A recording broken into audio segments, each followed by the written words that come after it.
La Asamblea Nacional del Ecuador ayer vía muerte cruzada reaccionó uno de los principales actores políticos que tiene nuestro país, el expresidente Rafael Correa, señalando que esto es ilegal. Es obvio, había dicho el exmandatario, que no existe ningún estado de conmoción interna, sino un juicio político en aplicación de la Constitución. En todo caso, es una gran oportunidad, ha señalado, para mandar a la casa a Lazo. Su gobierno y sus legisladores de alquiler, hoy más unidos que nunca, hasta la victoria siempre. Esta fue la reacción del expresidente Rafael Correa tras conocerse la disolución de la Asamblea Nacional mediante la aplicación de la muerte cruzada. Bien, y a propósito de lo que acabamos de leer, nos encontramos en este instante conectados en vivo y en directo con el expresidente de la República del Ecuador, el economista Rafael Correa Delgado, a quien saludo de inmediato. Economista, gracias por su presencia en esta tarde. Le saluda César García para la audiencia de América Latina, el primer medio informativo de Latinoamérica para Latinoamérica. ¿Cómo está? Buenas tardes. Buenas tardes, un abrazo César, un abrazo a la patria y a la patria grande también. Muchas gracias por esta entrevista. Bien, expresidente, comencemos por la muerte cruzada. Este hecho que nos cogió muy temprano acá en el Ecuador, seguramente usted un poco más avanzado el día allá en Bélgica conoció al respecto. ¿Cuál fue su primera reacción? ¿Qué se le vino a la cabeza cuando se enteró de esta noticia? ¿Y en qué medida usted creía que era un escenario previsible lo que podía ocurrir el día de ayer? Sinceramente no creía que se iba a atrever porque la Embajada de Estados Unidos estaba en contra, gran parte de la derecha, la oligarquía está en contra porque hay altas probabilidades de que ganemos estas elecciones, pero dada la vanidad y las contradicciones de Lazo, lo hizo. ¿Por qué hay contradicción?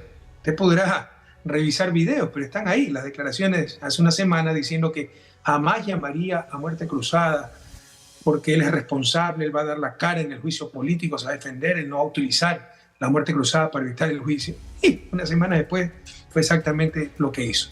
Segundo, ya estaba en marcha un proceso de juicio político, ya no cabe llamar a muerte cruzada, peor aún invocando la causal de conmoción interna, que obviamente, como está descrita la conmoción interna, hay dos sentencias de la Corte Constitucional, en este momento no vive el país esa situación, que protestas en la calle, violencia generalizada, etc. Por supuesto, con los niveles de violencia que tenemos, se podría, estirando un poco el argumento, de decir si hay conmoción, pero no lo ha hecho por eso, lo ha hecho por el juicio político que no entra en la figura de conmoción interna. Entonces no existe la causal, existe la competencia constitucional. El presidente puede anticipar elecciones, pero no existe la causal. Entonces, el decreto es inconstitucional. Sin embargo, yo creo que es lo mejor que le puede pasar al país, porque con el juicio político se destituía a Lazo, se lo compraba un tercio de los asambleístas, ya había comprado algunos, y asumía Borrero. Todo sería prácticamente igual. Seguían los legisladores de alquiler, los que han venido a su conciencia en la asamblea. Con las elecciones generales se puede elegir un nuevo gobierno y una nueva asamblea. ¿Cuál es el problema? Como le decía, que para mí es inconstitucional. Entonces la diferencia moral entre lo bueno y lo correcto.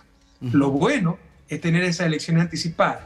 Lo correcto es respetar la Constitución y tendría que ser el juicio político en la Asamblea. Ahora, a propósito de lo que usted menciona, muchas veces lo correcto en las manos incorrectas terminan teniendo consecuencias devastadoras. En el caso de lo que aplicó el presidente Lazo, está inspirado en una constitución que fue redactada en Montecristi, impulsada justamente por usted. ¿Usted no considera que se convierte en un botón, una especie de autodestrucción, mucho poder alrededor de un presidente de la República, lo cual en el afán de una democracia con división de poderes es muy peligroso?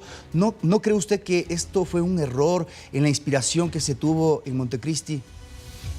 De ninguna manera, pues si también puede anticipar elecciones de la Asamblea Nacional. Parece que se olvida fácilmente que antes de que yo llegara en el 2007, en los 10 años anteriores había habido 7 presidentes de 3 gobiernos que no acabaron, ninguno de los gobiernos acabó su mandato. Y había razones para tratar de sacar esos gobiernos, porque eran verdaderos fraudes democráticos, como Abdalá Bucaram, como Yamil Maguad, como Lucio Gutiérrez. Pero no había la figura constitucional y se lo hacía rompiendo la Constitución, muchas veces de forma violenta, costaba muerte, sangre. y muchas veces de forma antidemocrática. Eran los militares los que decidían quién era el presidente. Pues ya nos olvidamos de eso. Entonces, objetivamente, con los pies sobre la tierra, sabiendo que hay fraudes democráticos como Moreno, como Lasso, se puso en la Constitución del 2008 esta figura parlamentaria, porque es característica de los parlamentos, ¿no? Que se puede anticipar elecciones de los sistemas parlamentarios y lo puede hacer, artículo 148 el presidente, o artículo 130 de la Constitución la Asamblea. La Constitución es muy buena, muy bien diseñada, pero no nos engañemos. Usted puede tener la Constitución, las instituciones más virtuosas, que si no tiene gente virtuosa y más aún tiene carta blanca para hacer trampa, nada va a funcionar. Ese es Lasso. Es tramposo. Y como tiene a su lado la prensa, en lugar de denunciarlo, la prensa hegemónica lo aplaude. Pero eso ha sido los últimos 6 años, porque Moreno hizo lo mismo. Como era contra el correísmo y a favor de las élites que siempre nos han dominado, cualquier cosa pasaba. La destitución ilegal de un vicepresidente democráticamente electo, una consulta mañosa para proscribirme como candidato, que puso un trujillato, un viejo chiflado como Trujillo, que destituyó hasta la Corte Constitucional y declararon 6 meses de vacancia constitucional, por la fuerza tomarse consejo de participación, ahora la Asamblea, y todo eso lo aplaude cierta prensa. Entonces, no nos engañemos, la calentura no está en asado. Nuestra Constitución es muy buena, esas figuras son muy convenientes, la de la muerte cruzada, anticipación de elecciones. El problema es que sin personas virtuosas, sin políticos virtuosos, no habrá institución virtuosa que funcione, peor aún con una prensa cómplice. Muy bien, ahora analicemos en específico, porque Lasso es responsable como presidente de la República de muchos de los problemas que está enfrentando el Ecuador, pero en específico sobre lo que se le quería a él enjuiciar políticamente, este caso Flopec. ¿Cuál es la responsabilidad a su criterio de Lasso? Porque recuerde usted que también en su periodo tuvo que enfrentar muchos problemas de corrupción en su círculo íntimo. En este sentido, Lasso designó a Luque Lecaro. ¿Por qué es responsable, según su criterio, en ese proceso de enjuiciamiento que ya quedará para la posteridad? Bueno, eso no es muy preciso lo que usted dice, ¿no? Porque una cosa es tener casos de corrupción en 10 años de gobierno, cual es inevitable. Sí, un primo en segundo grado que falsificó sus títulos, fue un sinvergüenza y ahora es aliado de estas élites contra nosotros, ¿no? Pero otra cosa es tolerar la corrupción. Ahora vemos corrupción generalizada, tolerada, que empieza en el propio presidente, caso Pandora Papers, ¿no? Que es a vista y paciencia de todo el mundo, los tramitadores en el registro civil, los propios funcionarios incumpliendo la ley, dando mensajes terribles, ¿no? Que demando a 5 asambleístas de Pachacuti porque van a querer extorsionar, después compra sus conciencias más baratas, de forma más barata, y ya saca la denuncia y ahora votan a favor del gobierno. O sea, la descomposición viene del propio presidente. Ahora sí hay corrupción institucionalizada, tolerada. Yo le puedo demostrar con estadística, vea el ranking de corrupción de Transparencia Internacional, que durante mis 10 años de gobierno fuimos el país que más redujo puestos en ese ranking, de toda América Latina. Datos, no relatos. En todo caso, aquí hay otro error conceptual. La culpabilidad penal judicial la establecerá la justicia, el sistema de justicia. La responsabilidad política la establece la Asamblea, por eso se llama juicio político. Suponiendo que Lasso no supo del peculado, pero creó todas las condiciones pues, para que sea el peculado, puso a un tipo que era su vicepresidente del Banco de Guayaquil, amigo de 20 años, que luego dijo que era un inepto como Hernán Luque, ¿no? Le dio todos los poderes, le dio que maneje todas las empresas públicas sin ningún control y rechazó la información que le presentó el gerente de Flopec, Estupiñán, presionó para que el informe de Contraloría que tenía responsabilidad penal sea archivado y el Contralor subrogante, puesto por Celis de la cárcel, es cómplice de Lasso. Entonces es evidente que si no participó directamente, si no fue cómplice, consciente del peculado, con su negligencia extrema, creó todas las condiciones para ese peculado y eso se llama responsabilidad política y para eso es el juicio político. Muy bien. Expresidente, vamos a la actualidad, lo que está pasando, estamos en un terreno preelectoral, sin duda, a la espera de qué va a pasar con las demandas de inconstitucionalidad presentadas en contra de la muerte cruzada. En ese sentido, la noche de ayer en un medio de comunicación, el presidente Lasso señaló que parte de la razón que le motivó a aplicar la muerte cruzada fue evitar un plan macabro en el cual se incluía la persecución de la fiscal general, del contralor, y luego iban por él para que usted pudiese regresar. ¿Cuál es su situación jurídica? ¿Cómo va a enfrentar usted este próximo proceso electoral? ¿Tiene aspiraciones de regresar al Ecuador y candidatizarse? Si así fuese, ¿cómo va a arreglar el asunto legal que actualmente tiene de 8 años de pena por el caso Sobornos? Primero, para tonto no se estudia, ¿no? No decía que era por conmoción interna que llamaba a anticipación de elecciones. Ahora resulta que es para evitar el regreso de Correa. Entonces ya hay un artículo no escrito, invisible en la Constitución, que establece muerte cruzada para impedir el regreso de Correa. O sea, él lo dice, confesión de parte, relevo de pruebas. Es impresionante el nivel de torpeza de este señor y de inmoralidad, porque está reconociendo, mire, hace 4 días, el martes, cuando fue a defenderse el juicio político, ¿no? En la asamblea dijo que todo marchaba bien, que era un país maravilloso, que era un país estable. Al día siguiente, ¿no? Llama a muerte cruzada, argumentando que hay conmoción interna. Y ese mismo día, en la tarde, dice ante CNN que no, que el problema era evitar el plan macabro y que regrese Correa. Al menos se ponga de acuerdo, pues, para mentir, ¿no? Ese es el presidente que tenemos, ¿da? Ya está de risa para no llorar. Pero en todo caso, el plan macabro, es decir, fiscalizar a una sinvergüenza como Diana Salazar, que es evidente que ocultó INA Investment, el caso de corrupción de Moreno, para dejarlo en impunidad mientras nos perseguía, pero ese caso se conoce hace 5 años. ¿Quién puede creer que se ha demorado 5 años en investigar la cuenta secreta, que no era secreta hace 5 años, de Moreno y su familia? Luego, en el caso Pandora Paper, ¿qué se ha hecho? El caso Aduana, con Juan José Pons, ¿qué se ha hecho? Y en el caso León de Troya, el gran padrino, ¿qué se ha hecho? A Danilo Carrera ni siquiera le dictó medidas cautelares. Imagínense si la 10ª parte de eso pasaba, la 100ª parte de eso pasaba en mi gobierno. Ya habría allanado a la persona involucrada, a sus familias, a sus amigos, a sus vecinos, a los conocidos, etc. Entonces, tuvo una doble moral terrible, además de las condiciones en que llegó. Fue la peor puntuada, pero como odiaba a Correa, para perseguir a Correa la pusieron ahí. Entonces, ¿a quién tenemos que pedirle permiso para ejercer las acciones constitucionales de fiscalización con el bloque que tenemos en la Asamblea?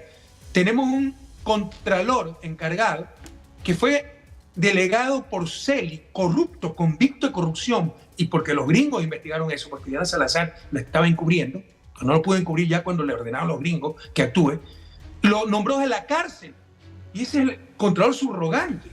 Tenemos un procurador que quiso salvar a Lasso, diciendo que la Asamblea, la Comisión de Fiscalización no podía presentar informe en minoría, interfiriendo en otra función del Estado, y que ha sido funcionario del Banco Guayaquil. Entonces, no solo tenemos el derecho, tenemos el deber cívico de fiscalizar a todas esas sinvergüenzas que se han apoderado del Estado y que los pusieron ahí. Este es fruto de la consulta del 2018 del Trujillato, que quebró al país. Es no solo nuestro derecho, nuestro deber. ¿A quién tenemos que pedir disculpas? ¿A quién tenemos que darle explicaciones por esto? En la mala conciencia de Lasso es parte de un plan macabro, porque para él fiscalizar, su doble moral, a cada rato repite que es un gran demócrata, que no teme fiscalización, y cuando se quiere fiscalizar dice que es un plan macabro, disuelve la Asamblea y llama. Y si no era el plan entonces ese, y su retorno no depende de ese tipo de fiscalización. Mira, mi retorno más temprano que tarde se le va a caer. Usted es periodista. ¿Usted cree que Bruselas, capital de Europa, va a dar asilo político a un corrupto? Primero, no está entre las causales para dar asilo político, de acuerdo con la Convención de Ginebra, ¿no? Entonces, revise la Convención de Ginebra, es por persecución racial, 3 o 4 causales, entre ellas persecución política, pero por ningún lado dice se le puede dar asilo a los corruptos. Entonces, decirme a mí corrupto o prófugo es estarle diciendo al gobierno del Reino de Bélgica corrupto y cómplice de un prófugo. Pero, eso pero no ¿cuál sería la vía, expresidente, como dicen los para jóvenes, que usted regrese? ¿Cuál sería la vía jurídica? Nada se dice en Ecuador y estos sinvergüenzas tienen el encubrimiento de la prensa y tienen que optar a la justicia, no pasa nada, pero es game over, a nivel internacional es game over, nadie les hace caso. Expresidente, entonces, ¿cuál sería la vía jurídica para su retorno? Tarde, se derrumbará todo esto y regresaremos al Ecuador como es mi derecho. ¿A quién tengo que pedir disculpas? Pero ¿cuál sería la vía, expresidente, de querer regresar a mi patria? No le entiendo. Por supuesto, pero ¿cuál sería la vía para regresar jurídicamente, los pasos? Hay en muchísimas las vías, cortes los casos penales internacionales? jamás están cerrados. ¿Por qué? Por la sencilla razón de que se juega con el bien jurídico, el segundo más importante, el primero es la vida, el segundo es la libertad, ¿no? En consecuencia, si a usted lo condenaron por asesinato, porque había desaparecido un tipo y se creyó que usted lo había asesinado, ¿no? Y de repente aparece el supuesto muerto, por supuesto que tienen que revisar el caso, ¿verdad? Entonces aquí las irregularidades en el caso de soborno son múltiples, es el paradigma del lawfare, pero se rompió todo el debido proceso, se inventaron pruebas como el cuaderno de Pamela Martínez, que fue obligado a hacer por la fiscal Diana Salazar. La propia Pamela Martínez fue sujeta de tortura psicológica, de amenaza a su familia. No existe soborno, no existe organización criminal, y peor aún, yo le preguntaba influjo psíquico esto para dominar esa organización criminal. Yo le ¿Usted preguntaba cree que eso va a esto, existir en un verdadero sistema de justicia, el mero análisis? O sea, nunca va a existir el caso. Expresidente, Pero ya que yo le llegaron a la pregunto sentencia esto. para evitar mi participación de las elecciones del 2021, ¿ya? Que se revise el caso, pues se le rumba todo cuando haya jueces probos que hagan lo correcto. Que Pero esto quisieron va- hacerlo, esto va a pasar- pero eran amenazados con los allanamientos que está haciendo ahora Diana Salazar, que es su modo operandi, con drones que le mandaban encima de las casas, con periodistas corruptos como Carlos Vera, que sacaba la foto de los jueces con la dirección, diciendo, este juez quiere fallar a favor de Correa para que vayan y le quemen la casa. Muy bien, Los jueces expresidente, frente a eso yo le sucumbieron preguntaba a la esto porque quiero Sí. conocer cómo conectamos con la realidad electoral que actualmente tiene el país. ¿Usted debería resolver eso? ¿Desea ser candidato para la presidencia de la República o ese no es un plan A? Sino ustedes están pensando más bien en otra figura para poder postularse para lo que tendremos acá muy cerca en agosto.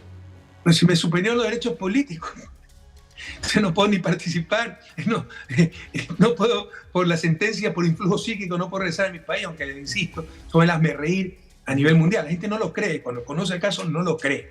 Y mire el silencio cómplice de la academia, porque con una verdadera academia y con un verdadero periodismo, esto jamás hubiese podido ocurrir. En todo caso, pese a 6 años de persecución, a censura de prensa, discurso único, difamación, ¿no? Somos de lejos la principal fuerza política, acabamos de una victoria contundente en las seccionales del 5 de febrero, y gracias a Dios al pueblo ecuatoriano soy de lejos, pero de lejos el político con mayor apoyo popular y mayor credibilidad. Entonces, ¿cómo se va a decidir? Algo muy importante que ustedes también aprendieron en las anteriores elecciones, porque recuerden que también en la noche de ayer el presidente Lasso dijo que no solo le había ganado una, sino 2 veces, de una le habían hecho fraude.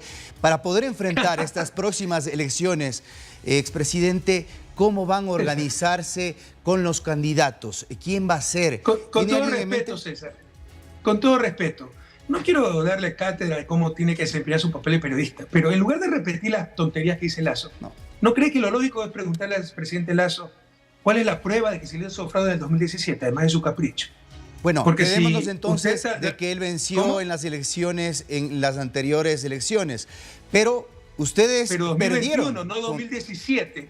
Y fuimos los primeros en reconocer la victoria. Ellos nunca reconocen su derrota, como lo hicieron en la consulta popular del febrero pasado. Dijeron que había habido fraude, ¿verdad? Basándonos en hechos, ustedes que perdieron casi las anteriores elecciones. incendian el Presidente, país, ¿quién declarando sería el fraude candidato para inexistente. ganar en una coyuntura Vea, en César, la le cual ruego una está? cosa. Si quiere seguir con la entrevista, no me interrumpa, que el entrevistado Lo soy que yo. pasa es que O es usted debate. se extiende demasiado, presidente, y yo necesito Bueno, no me absorber falta el tiempo. respeto, porque yo En creo ni- que tengo libertad de expresión. Usted de está ninguna forma le entrevistando estoy... al presidente. Por Y supuesto, y puedo con todo el extenderme, y respeto. si no quiere mis respuestas extensas, suspendemos nomás la Presidente, entrevista que usted no aceptó llevemos y hacia entreviste ese a alguien que ámbito se por- someta a sus De reglas. ninguna forma, presidente. Llevemos Ok, entonces la permítame entrevista con expresarme tranquilidad. sin interrumpirme, por favor. Lo que pasa ¿Ok? es que, señor presidente, le estoy preguntando cuál es el plan A que ustedes tienen para poder... Ya, y yo le estoy determinar. respondiendo, pero usted como premisa pone cosas que no son pertinentes. Yo no lo dije, Que lo dijo dijo el que 2 veces el no ganó las expresidente. elecciones, pero le hicieron fraude el 2017. Que lo pruebe, pues.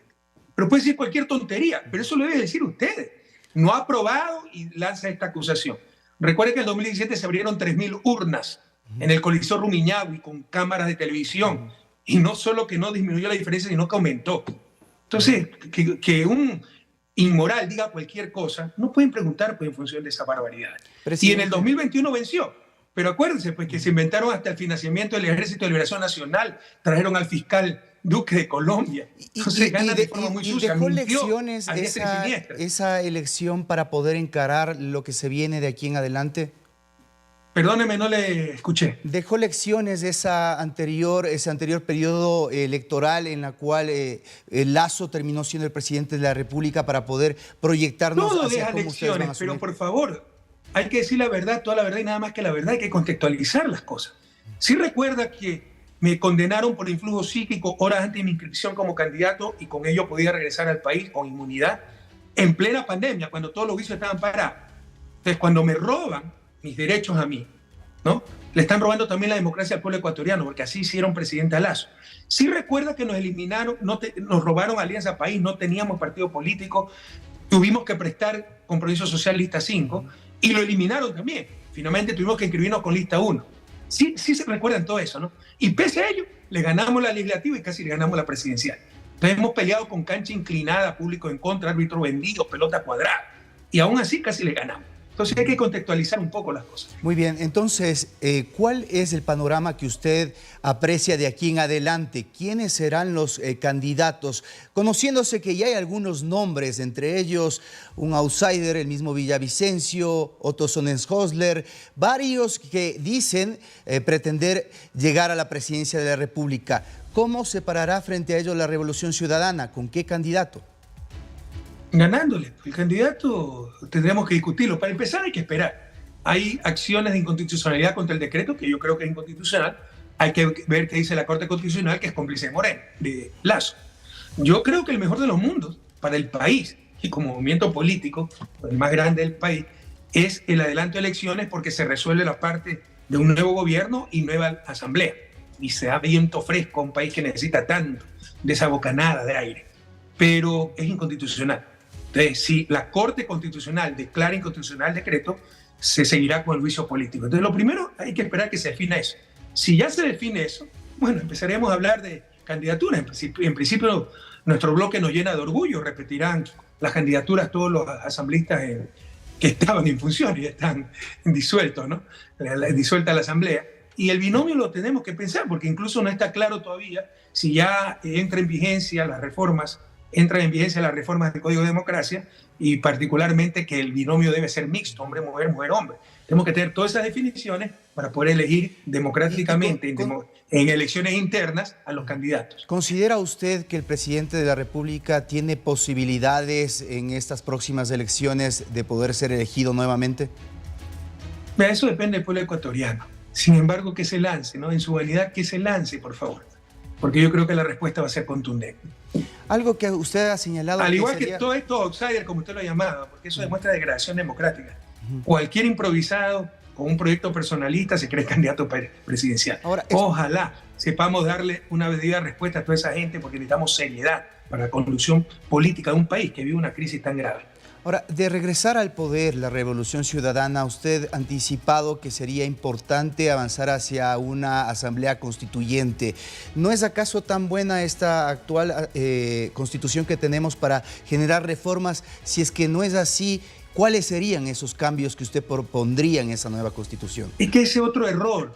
La asamblea constituyente no es para cambiar la constitución, es para ratificarla. Por supuesto, siempre se puede hacer reforma.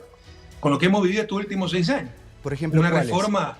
el derecho a la verdad, porque hemos vivido un engaño permanente. Nadie nos puede robar la verdad. Sin verdad no hay elecciones libres, no hay democracia. Sin verdad no hay acción colectiva correcta y con eso jamás superaremos, sin eso jamás superaremos el desarrollo.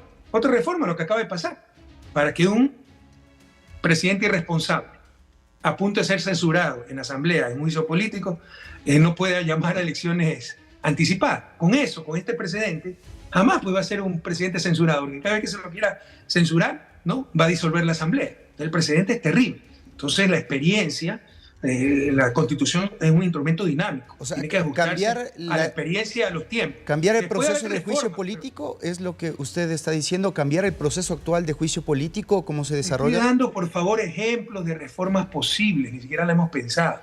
Lo que le estoy diciendo, mi argumento es que no es que se va a hacer una nueva constitución. La constituyente está orientada sobre todo a recuperar la institucionalidad del Estado, porque con el trujillato, con Moreno, con el aplauso de la prensa hegemónica, asaltaron al Estado y pusieron a los peores. Mira quién tenemos de procurador, de contralor, de fiscal y de corte constitucional.